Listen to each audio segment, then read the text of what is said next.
os irmãos falaram para mim que uma das propostas era tentar uma aproximação maior entre os irmãos. Eu fiz a minha parte, eu fiquei um pouquinho mais perto, figurativamente, espero que esse seja um pouquinho para todos nós aqui. Vamos ver em Êxodo, capítulo 25. Êxodo, capítulo 25, começaremos no versículo 1. Começamos sem microfones, tentar falar numa voz um pouco mais alta, espero que todos possam ouvir. Êxodo, capítulo 25, versículo 1. Então falou o Senhor a Moisés, dizendo: fala aos filhos de Israel que me tragam uma oferta alçada. De todo homem cujo coração se mover voluntariamente, dele tomareis a minha oferta alçada. Versículo 8. E me farão um santuário e habitarei no meio deles, conforme a tudo o que eu te mostrar, para modelo do tabernáculo e para modelo de todos os seus pertences. Assim mesmo o fareis. Agora no Novo Testamento, primeira epístola aos Coríntios, no capítulo 3. 1 Coríntios, capítulo 3, versículo 16. Não sabeis vós que sois o templo, como diz a versão atualizada, o santuário de Deus, e que o Espírito de Deus habita em vós? Se alguém destruir o santuário de Deus, Deus o destruirá. Porque o santuário de Deus, que sois vós, é santo. E finalmente na Epístola aos Hebreus, no capítulo 9, Hebreus capítulo 9, versículo 8, dando nisso a entender o Espírito Santo, que ainda o caminho do santuário não estava descoberto, enquanto se conservava em pé o primeiro tabernáculo, que é uma alegoria para o tempo presente. Essa palavra alegoria é a tradução da mesma palavra que nos evangelhos é traduzido parábola, vez após vez.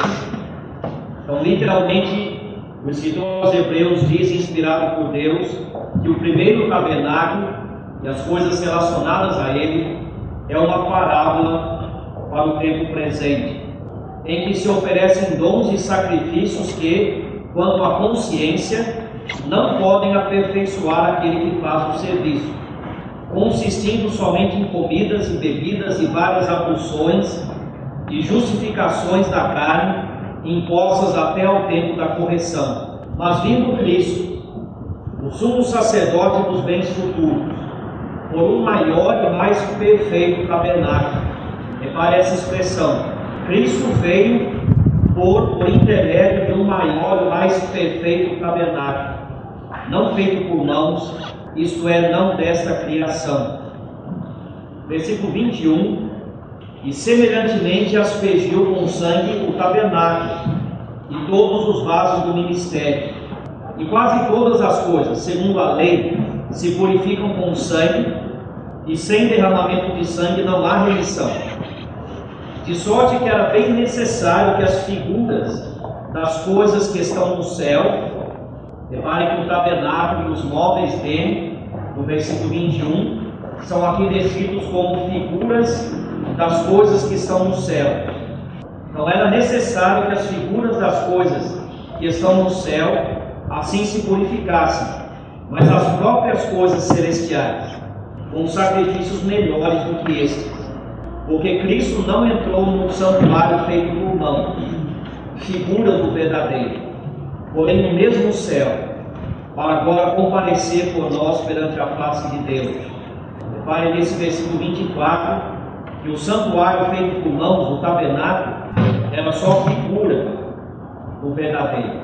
O verdadeiro é o céu. É só isso que nós vamos ler.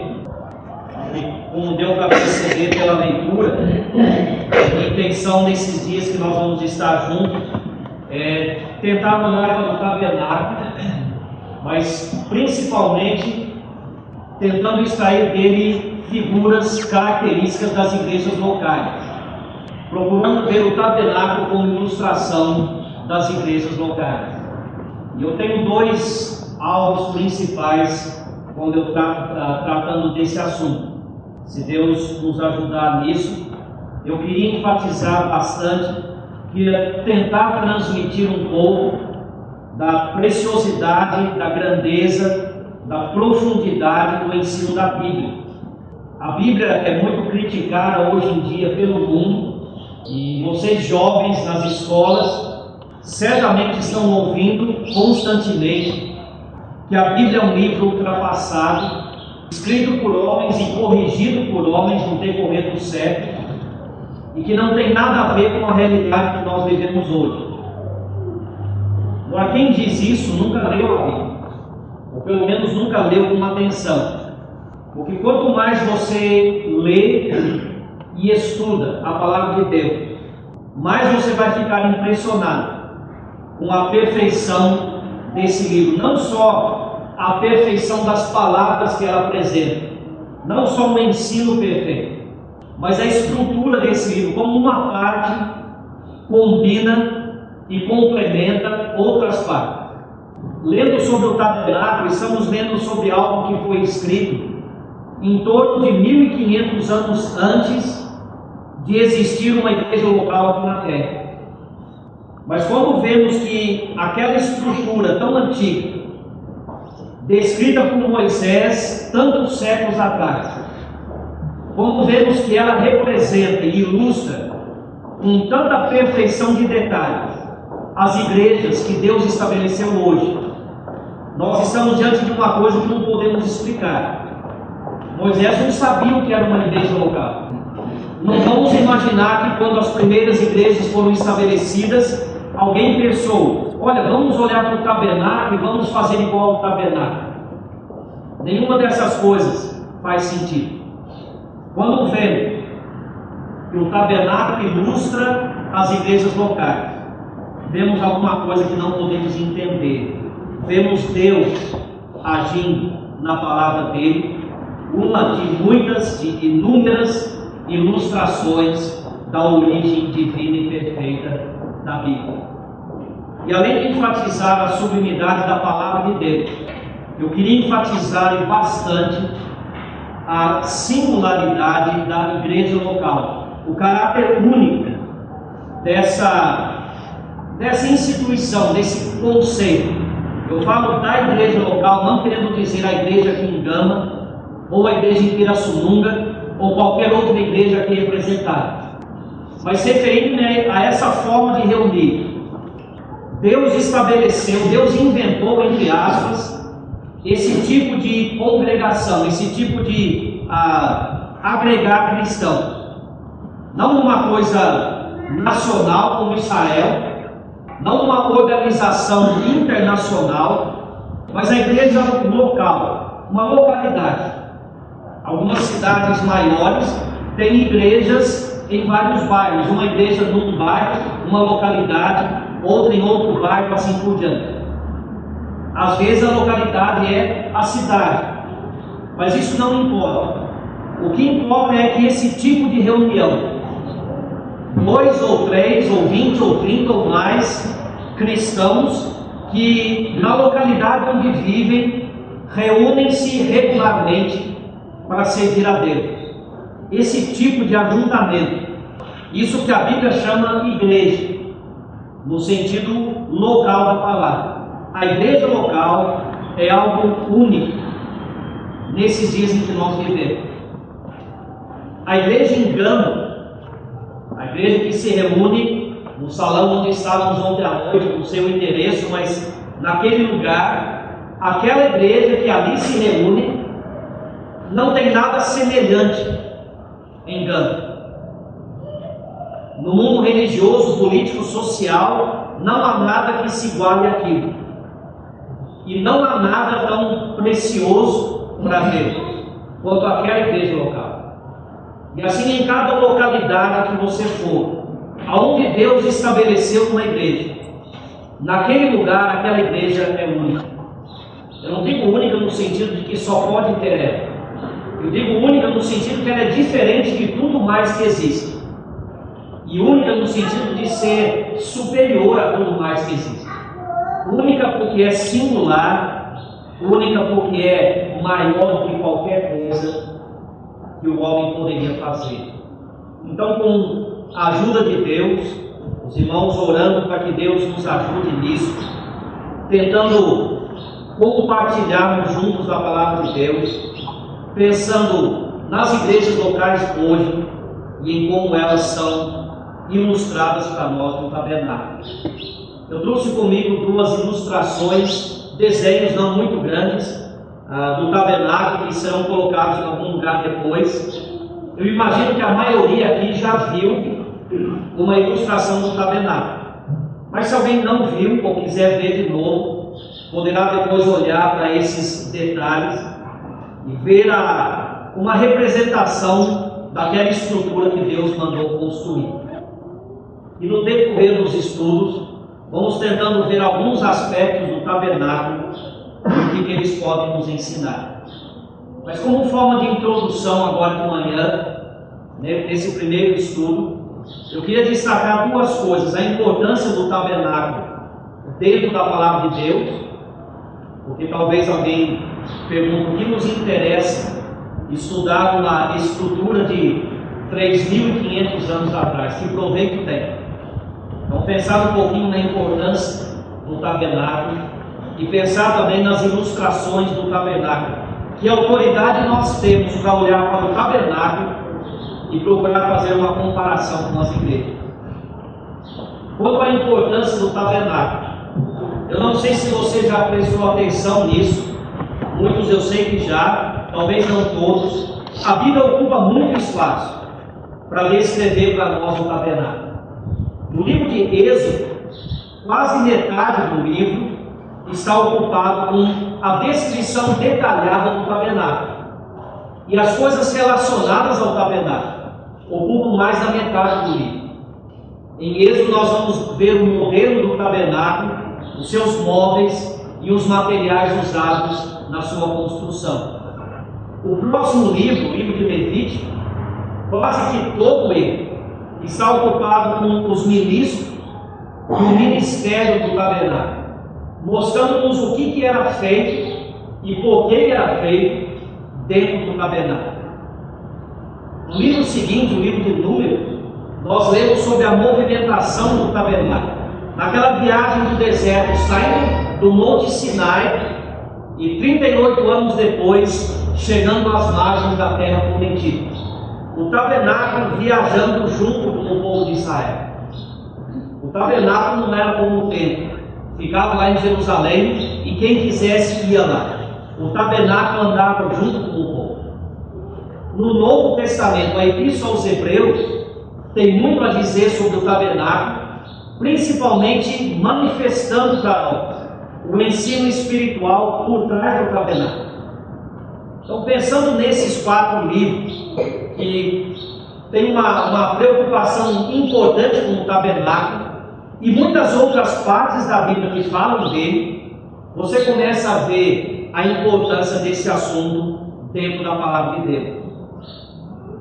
Nos nossos estudos, nós vamos nos concentrar no livro de Êxodo. Então, olhando para Êxodo em mais detalhes, você percebe dentro desse livro a importância do tabernáculo. O livro de Êxodo tem 3 assuntos principais. Tem uma introdução de 2 capítulos, depois 3 assuntos principais. Se você presta atenção na sequência de datas mencionadas em Êxodo, você vai ver uma mudança muito grande no ritmo da narrativa, na questão da passagem do tempo. Os primeiros 2 capítulos de Êxodo tratam de um período de 144 anos, quase um século e meio. E todo o restante do livro, os outros 38 capítulos, tratam de um período de 1 ano e poucos meses. Não sabemos exatamente quantos meses, mas poucos meses. Então você vê que na introdução, nos 2 capítulos iniciais, Deus passa rapidamente por cima de quase 150 anos. Depois ele puxa o freio de mão e ele começa lentamente a nos dar vários detalhes sobre o ano e poucos meses seguintes. Várias vezes na Bíblia você vê exemplos disso, e quando você estiver estudando a Bíblia, abrindo um parênteses agora, procure prestar atenção nessas mudanças de ritmo, mudanças na passagem do tempo. Elas sempre têm lições importantes a nos ensinar. Os primeiros 11 capítulos de Gênesis tratam de um período de 2000 anos. O mesmo período histórico, mesmo tempo, 2000 anos, que é tratado em todo o restante do Velho Testamento. Então você vê que Gênesis 1 a 11 está correndo rapidamente, só pegando um ou outro assunto mais importante. De Gênesis 12 até Malaquias 4, a narrativa é bem mais lenta. Já foi destacado várias vezes, a maioria aqui já ouviu isso, que entre Gênesis capítulo 16 e capítulo 17 há um período de 13 anos de silêncio na vida de Abraão. Às vezes um jovem lê sobre Abraão e pensa, puxa vida, Abraão todo dia tinha uma experiência nova. Você termina um versículo em que Deus falou com ele, no outro versículo Deus já falou com ele de novo. Mas veja a passagem do tempo. Gênesis 16 termina dizendo que Abraão tinha 86 anos de idade quando nasceu Ismael. E o próximo versículo da Bíblia, o primeiro versículo do capítulo 17, diz: sendo Abraão da idade de 99 anos, o Senhor apareceu a ele. 13 anos. 13 da Bíblia é o número da rebeldia. 13 anos passados em branco. O que aconteceu com Abraão nesses 13 anos? Nós não sabemos. Alguma coisa aconteceu.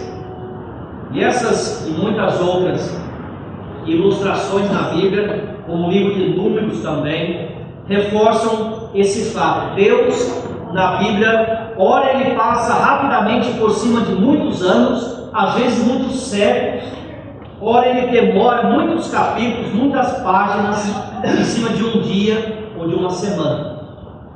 E a Deus agindo na nossa vida, muitas vezes age também do nosso ponto de vista dessa forma. Às vezes há muitos anos de preparação para 1 ou 2 dias de serviço. Às vezes muito tempo de espera antes de ver Deus agindo de uma forma que nós consigamos ver. E nós vemos isso também na Bíblia. Mas voltando para o livro de Êxodo, os primeiros 2 capítulos rapidamente passam por cima de 144 anos, são uma introdução. Depois há 3 assuntos. O primeiro é a salvação de um povo escravizado.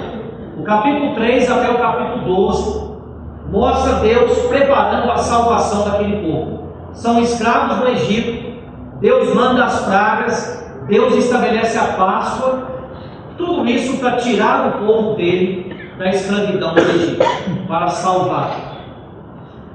Do capítulo 13 até o capítulo 18, o assunto é separação. Aquele povo que Deus salvou, ele agora está separando do Egito. E nesses capítulos eles vão do Egito, do Mar Vermelho, até o Monte Sinai. 3 meses exatamente de caminhada. O número 3 na Bíblia é o número de uma coisa plena, uma coisa completa. Deus separou completamente o povo de Israel do Egito. Na terceira parte do livro, do capítulo 19 ao capítulo 40, aquele povo que era escravo e foi libertado, de livres foram separados. Aquele povo agora está servindo a Deus. Deus está dando serviço para eles. E nos capítulos 19 a 40 ele dá a eles a lei, os 10 mandamentos e algumas outras leis também, e dá a eles o serviço mais importante, a construção do tabernáculo. Agora essa sequência, salvação primeiro, separação depois e serviço depois disso. Essa é a sequência natural das coisas. Abrindo mais um pequeno parêntese para tentar aplicar isso nas nossas vidas. O estudo da Bíblia é maravilhoso, mas ele não pode ser só teórico. Deus usa no serviço dele aqueles que ele salvou e aqueles que foram separados e estão separados do pecado. Na soberania dele, ele usa outros instrumentos para fazer a vontade dele. Mas aqueles que Deus chama de servo são aqueles que foram salvos e que foram separados do pecado. Nós vamos ter a oportunidade de pensar mais sobre a importância da separação, mas já fica esse registro, uma das primeiras lições da Bíblia, já na primeira página da Bíblia, é que o que é útil a Deus é aquilo que Deus separou. Esses três assuntos, então, nessa sequência, ilustram a nossa vida cristã. E nós vamos estar preocupados nesses estudos com a última dessas três partes: o serviço de Deus girando ali em torno do tabernáculo. Nessa parte grande do livro, do capítulo 19 ao capítulo 40, a maior parte do livro, você vê uma sequência de assuntos. Do capítulo 19 ao capítulo 23, temos a lei, os 10 mandamentos e algumas outras leis também. Do capítulo 24 ao capítulo 31, temos o projeto do tabernáculo. Deus declara para Moisés o que deveria ser feito e vai passo por passo explicando para ele como que o tabernáculo seria construído. Depois tem um intervalo de 3 capítulos, 32, 33 e 34, onde temos o pecado de Israel lá no bezerro de ouro. E depois Deus relata agora, registra na Bíblia, através de Moisés, como que aquele projeto foi colocado em prática. Temos a preparação do tabernáculo e as mesmas coisas que foram ditas nos capítulos 24 a 31 são repetidas agora do capítulo 35 até o final, não na mesma ordem. Se você for escrevendo numa folha de papel as coisas que são detalhadas no projeto, você vai encontrar, pelo menos eu encontrei 12 coisas, 3 grupos de 4. Quando vamos ler disso sendo colocado em prática, as mesmas 12 coisas são mencionadas. Dentro de cada grupo de 4 coisas estão na mesma ordem, mas os grupos não estão na mesma ordem. Alguns detalhes também são diferentes de uma parte para outra. E tudo isso tem um propósito, tudo isso tem lições para nos ensinar. Mas eu não pretendo tratar de todos os detalhes do tabernáculo nesses dias, por 2 razões. Uma, não daria tempo, são muitos detalhes, coisa demais para nós analisarmos e compararmos e tentarmos entender. Não daria tempo. E mesmo que os irmãos estivessem dispostos a ficar 6 meses aqui, eu não tenho capacidade para tratar de todos esses detalhes. Se nos intervalos você ler aqueles capítulos, e eu incentivo você, sugiro que leia, você vai encontrar ali muitas coisas que não vão fazer sentido para você. E se você vier me perguntar o que elas querem dizer, de muitas delas eu vou ter que dizer, eu não sei. Tem muitos detalhes ali que para mim ainda estão escondidos. Mas eu afirmo com toda a convicção, tem uma razão para eles estarem na Bíblia, tem lições para nos ensinar. É importante termos essa convicção quanto à Bíblia. Então temos esses muitos detalhes, mas o que eu queria destacar com tudo isso é quanto espaço o tabernáculo ocupa nessa narrativa do Êxodo.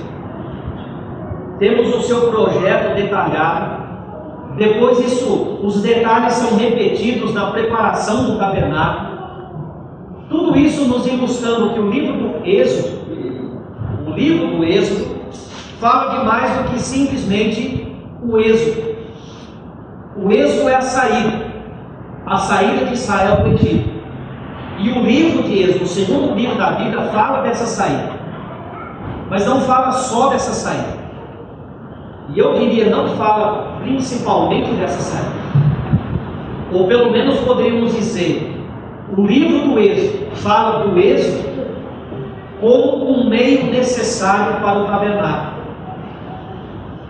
Deus não tirou o povo de Israel do Egito para que ficasse no deserto. Deus não tirou o povo de Israel do Egito para que fossem livres. Deus tirou o povo de Israel do Egito para que pudessem servi-lo, para que ele pudesse habitar no meio deles. Nós vemos hoje lá em Êxodo 25: me farão um santuário e eu habitarei no meio deles. Nós estamos tão acostumados a pensar na presença de Deus conosco, que talvez perdemos um pouquinho do brilho dessa verdade. Tente voltar no tempo para os dias de Moisés, uma criança no palácio de Faraó. O Egito era a potência daqueles dias. E naquele país, no meio daquela riqueza toda, existe um povo escravo. Eles não têm importância política, eles não têm importância econômica, são os marginalizados, os desprezados da sociedade. Deus olha lá do céu, aqui para a terra, ele vê a glória do Egito, mas ele não pensa em habitar no meio dos egípcios. Ele olha para a escravidão do povo de Israel e ele diz: eu vou tirar aquele povo de lá, para que eu possa habitar no meio deles. Você nunca ouviu falar de um milionário, o homem mais rico do mundo, que vende tudo quanto tem e vai morar no meio de uma favela porque se identifica com aquele povo? Se isso acontecesse, não seria tão impressionante quanto Deus querer habitar no meio de um povo que era escravo do Egito. Não seria tão impressionante quanto Deus querer habitar entre nós hoje. As igrejas locais são santuário de Deus aqui na terra. Deus estabelece igrejas para que Ele possa habitar entre nós. E tudo aquilo que eu espero poder falar sobre a igreja nesses dias, tudo isso tem como base essa verdade gloriosa. Numa igreja local, Deus habita no meio. Onde estiverem 2 ou 3 reunidos em meu nome, disse o Senhor Jesus Cristo, ali estou eu no meio deles. Se nós entendêssemos isso, eu sei que com a mente nós entendemos, mas se nós crêssemos nisso, isso mudaria a nossa atitude em relação à igreja. A pontualidade, a presença, a participação nas reuniões da igreja, a nossa contribuição para a vida da igreja, a maneira como oramos pela igreja, tudo aquilo que nós faríamos relacionado com a igreja seria diferente se nós vivêssemos conscientes desse fato. Aquela igreja local é um santuário de Deus, é uma habitação de Deus aqui na terra. O livro de Êxodo enfatiza que Deus tirou o povo de Israel do Egito para que ele pudesse habitar no meio deles. Enquanto estavam no Egito, ele não podia habitar no meio, mas separados do Egito, o Senhor fez a sua habitação no meio deles. Rapidamente, para encerrar essa primeira parte, eu queria pensar sobre as ilustrações do tabernáculo. Nós não estamos usando a nossa imaginação coletivamente quando olhamos para o tabernáculo de uma forma figurativa, porque como lemos hoje em Hebreus 9, o próprio Espírito Santo diz que o tabernáculo é uma parábola para o tempo presente. Deus estabeleceu isso, Deus revelou isso para nós. Não é parábola no sentido que normalmente usamos a palavra para falar de uma história, não um fato real, uma história que ilustra verdades espirituais. O tabernáculo não é uma história, não é um conto de fadas. O tabernáculo existiu, literalmente, mas o tabernáculo foi construído principalmente para ensinar a nós lições espirituais. É o que Hebreus capítulo 9 nos ensina. Então o tabernáculo é uma parábola, mas parábola do quê? Hebreus 9 diz, em primeiro lugar, versículo 11, que o tabernáculo é uma parábola de Cristo, principalmente na sua encarnação. Quando Cristo veio a esse mundo, ele veio através de um melhor e mais perfeito tabernáculo. Está escrito em Hebreus capítulo 9. O tabernáculo do seu povo. Lembra de João capítulo 1. O verbo se fez carne e habitou entre nós.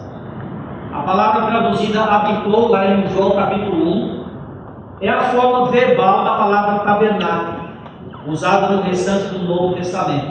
O verbo se fez carne e tabernaculou, montou o seu tabernáculo entre nós, vindo no tabernáculo do seu povo, usando linguagem figurada.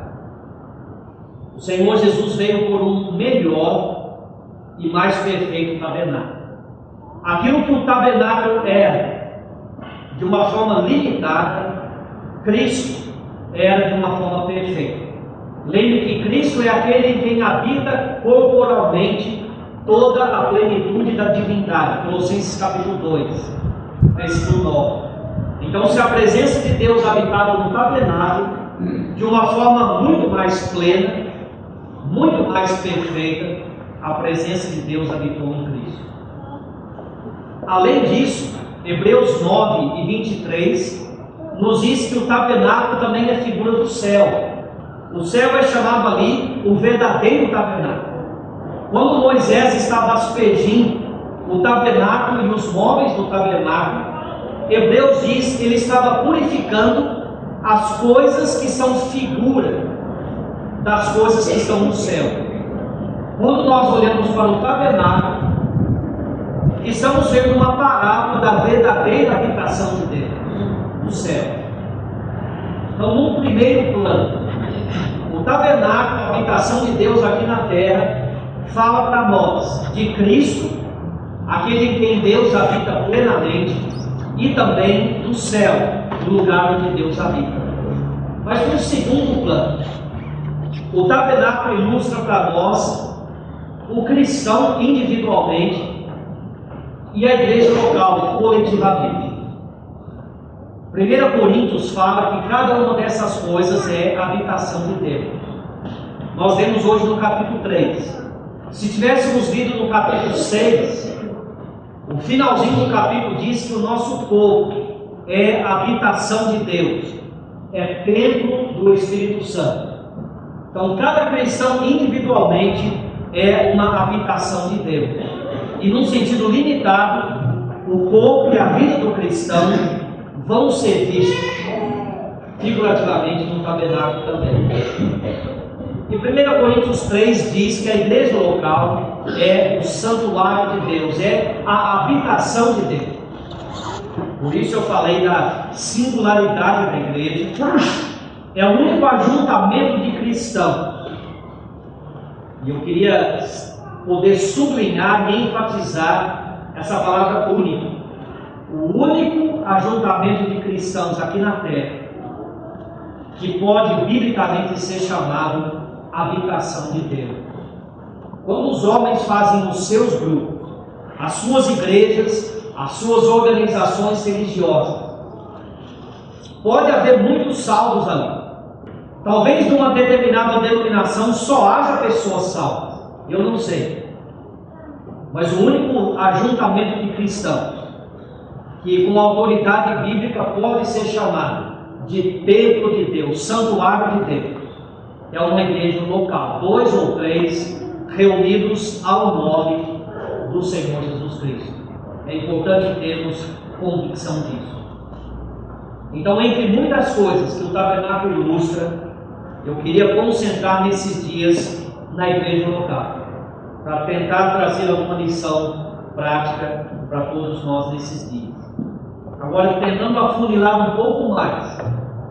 Como eu falei, o assunto do tabernáculo é grande demais, os detalhes são demais, há muita coisa que poderíamos aplicar, E nesses dias que estamos aqui, vamos tentar concentrar em um detalhe. Então não é só concentrar na igreja local, mas tentar afunilar um pouquinho mais ainda. Porque se fôssemos pensar em tudo que o tabernáculo fala da igreja, teria coisa demais para tratar. Tem um livrinho publicado pela editora Sã Doutrina, Figuras das Igrejas Locais no Tabernáculo. O irmão que escreveu aquele livro, ele fala dos materiais usados, da maneira como foram usados, da maneira como foram conseguidos, e em tudo isso ele tira lições para nós hoje. Várias vezes, muitos aqui já viram irmãos pegando aquelas 3 famílias dos levitas, que transportavam o tabernáculo, cada uma responsável por uma parte, e vendo nisso ilustrações do trabalho dos evangelistas, dos pastores e dos mestres dentro da igreja local. Então tem muita coisa que poderíamos pensar para tentar manter o nosso campo de atuação um pouco menor, para tentar concentrar um pouquinho mais os nossos pensamentos. O que eu queria nesses dias é olhar para o tabernáculo, tentando destacar as visões diferentes que grupos diferentes tinham do tabernáculo.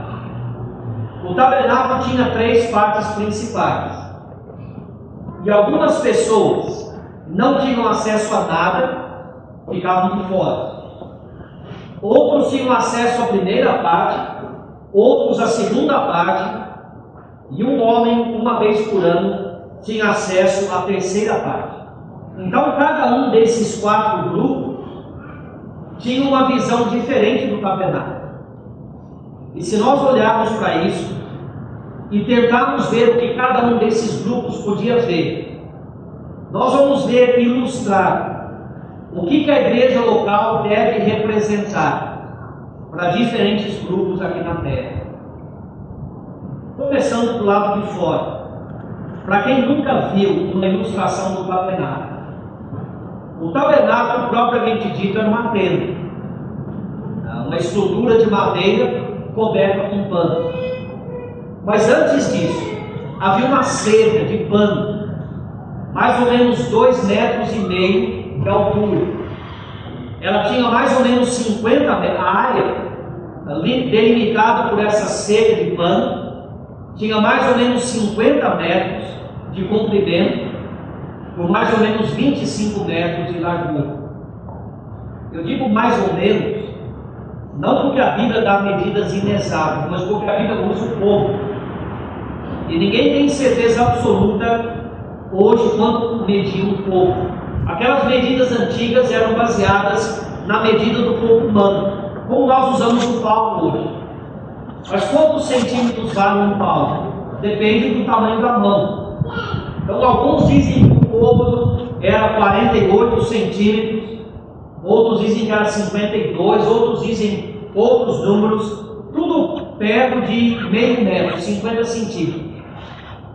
Então, tomando como base, para a matemática ficar mais simples, tomando como base um cômodo sendo igual a 50 centímetros, mais ou menos, talvez fosse 1 ou 2 centímetros menos, talvez 2 ou 3 centímetros mais, mas mais ou menos 50 centímetros. Então aquele átrio do tabernáculo, aquela parte delimitada pela cerca, ela tinha mais ou menos 50 metros por 25 metros, 2,5 metros de altura. A tenda propriamente dita tinha mais ou menos 15 metros de comprimento por 5 metros de largura. E ela era dividida por uma cortina em 2 partes. A primeira parte tinha mais ou menos 10 metros de comprimento por 5 de largura, e a última parte era um quadrado, 5 por 5. Dentro das tendas de Israel, do povo que estava ali, havia algumas pessoas, principalmente os estrangeiros, e alguns outros também, que eles não podiam nem entrar no ar. Eles ficavam de fora e eles só viam aquela cerca. Eu quero sugerir, e vou tratar o assunto dessa forma, que eles ilustram para nós os incrédulos, aqueles que não pertencem a Israel, figurativamente, não pertencem ao povo de Deus. Aquela visão que os estrangeiros tinham do tabernáculo, só vendo aquela cortina, ilustra a visão que os estrangeiros, os incrédulos, deveriam ter de uma igreja local. Os israelitas, o povo comum, eles entravam pela porta de pano, que fazia parte daquela cerca, entravam no átrio e eles viam dois móveis, um enorme altar de holocaustos, um quadrado com 2,5 metros de largura e comprimento e 1,5 metro de altura. Eles viam o altar de bronze e uma pia de bronze e o lado externo da tenda, do santuário. É só isso que eles viam. Esse povo não eram como os incrédulos, eles faziam parte do povo de Israel, mas eles não eram sacerdotes, não podiam entrar no santuário. Se nós estamos olhando para o santuário como figura da igreja local, então nesse povo ilustra para nós aqueles que 1 Coríntios 14 chama de indoutos. Eles não são incrédulos, são salvos, pertencem a Deus, mas não pertencem à igreja local, não podem entrar no santuário. E a visão que eles têm ilustra o que a igreja deveria representar para os indoutos. Os sacerdotes entravam dentro da tenda, e lá eles viam 3 móveis, um candeeiro de ouro, uma mesa de ouro e um altar de incenso também de ouro, ilustrando para nós a visão que os irmãos e irmãs, membros da igreja, devem ter de uma igreja local. E depois lá dentro, o Santo do Santo, uma vez por ano, o sumo sacerdote entrava lá. Antes de entrar, ele passava pelo altar de incenso, que estava bem de frente do véu. Ele queimava incenso, e quando a nuvem do incenso subia, então ele entrava lá dentro do Santo do Santo. Quer dizer, no único dia por ano, em que o sumo sacerdote, o único homem, entrava lá dentro, ele não ia ver muita coisa, porque o Santo dos Santos ilustra para nós a própria presença de Deus. Dessa forma que eu estou olhando para o tabernáculo e sugerindo para vocês, o tabernáculo como figura da igreja, o Santo dos Santos representa para nós a visão que Deus tem de uma igreja local.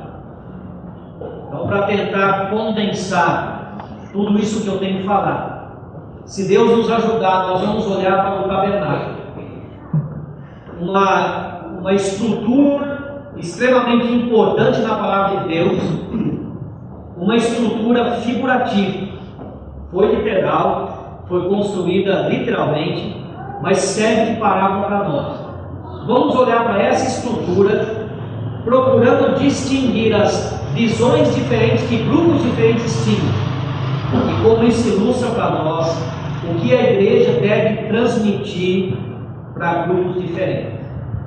Pensando nos incrédulos, o que eles veem de uma igreja local, a palavra-chave vai ser separação.